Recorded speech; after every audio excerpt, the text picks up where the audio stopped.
হঠাৎ করে রাতে ফোন দিয়া বললো সকালে মেহমান আসবো, ঘরে সব বাজারে আছে আর কিছু বাজার লাগবো, ওইটি বাজার থেকে নিয়ে আসতে। আসসালামু আলাইকুম, আপনারা সবাই কেমন আছেন? আশা করি সবাই ভালো আছেন। আলহামদুলিল্লাহ আমরাও ভালো আছি। সকাল সকাল বাজার করে নিয়ে আসলাম, যদিও বাজারের লিস্টে টমেটো ছিল না। টমেটো দিই না আমার কাছে অনেক ভালো লাগে। মসুরির ডাল রান্না করলে ডালের সাথে দিলে অনেক মজা লাগে, আবার টক রান্না করলে অনেক ভালো লাগে। টমেটোটি কিছুটা টক, তার জন্য আমার কাছে বেশি ভালো লাগে। বাজারে গেছি লেবু, শসা, সেমাই আর মুরগি আনার জন্য। কি পরিমাণ দাম! লেবু হচ্ছে ডায়মন্ড, মানে লেবুর কাছেই যাওয়া যায়। তারপরেও যেহেতু মেহমান আসবো তার জন্য এক পিস লেবু আসার সময় সামনে দেখে একটা তরমুজ আনছি। মেহমান যখন আসবো বসে থাকবো, আমি রান্না বাড়া করাম, তখন তো খালি মুখে বসে থাকবো, তার জন্য একটা তরমুজ আনছি, কাইটটা ফ্রিজে রেখে দিলাম। যখন মেহমান আসবো তখন আবার বের করে ওদেরকে বাজার গুছাইয়া তরমুজটা কাইটটা নিয়ে আসলাম, এখন ফ্রিজে রেখে দিলাম। তরমুজ আনলে না বেশিরভাগ সময়ই খারাপ পড়ে, মাঝে মধ্যে শুধু ভালো পড়ে। তো আজকে তরমুজটা তেমন ভালো পড়ছে না।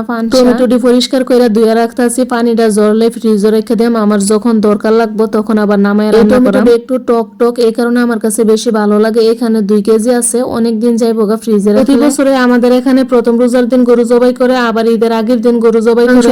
প্রথম রোজার দিন যখন গরু জবাই করছিল তখন আমি আনছিলাম রোজার মধ্যে খাওয়ার লাগে আনছিলাম আর কি। রোজার মধ্যে তো আবি যাবি খাওয়ান যায় না। আবার 2 কেজি বুড়িও আনছিলাম। 2.5 কেজি মাংস আছে, মানে এক ভাগের মধ্যে 2.5 কেজি মাংস থাকে। রোজার মধ্যে একদিনও রান্না করা হয়েছে না, মানে একদিনও খাইতে মন চাইছে না। আর মন না চাইলে তো রোজার মধ্যে কোনো কিছু রান্না করলে ভালো লাগে না খাইতে।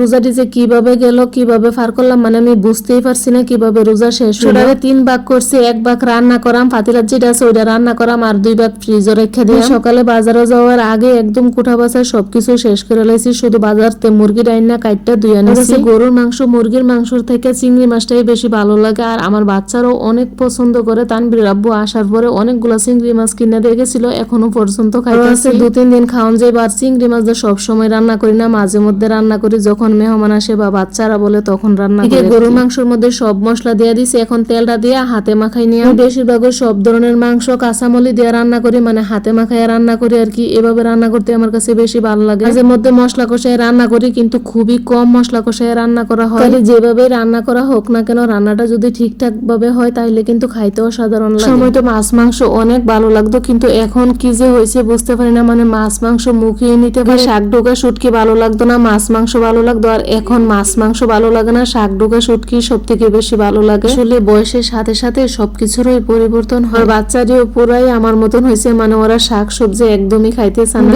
রাব্বু বলে ফুলাফাইন তোমার মতনই হইলো, মানে তানবীরের রাব্বুর কোনো কিছু, কোনো খাবারে কোনো সমস্যা নাই, যা রান্না করে দেয় তাই খায়। মানে যত সমস্যা হয়েছে আমার আর আমার ফুলাফাইন। মানুষের ঘরে হয়েছে পুরুষ মানুষ নিয়ে সমস্যা, আর আমার ঘরে হয়েছে আমার নিয়ে সমস্যা। আমি সবকিছু খাইতে পারি না, এটাকে আমার দোষ। ফুলাফাইনেও সেম আমার মতনই হয়েছে, এটা খাইতো না ওইটা খাইতো না, মানে এরকম চলতেই থাকে প্রতিদিন আমার ঘরে। ছেলে সালামি পাই ওই দৌড়ায় দোকানে যায় মার ভাইয়ের জন্য আইসক্রিম নিয়ে। আইসক্রিম আমার কাছে ভালোই লাগে, দুনো ছেলে প্রতি ঈদে আমার জন্য আইসক্রিম আনে।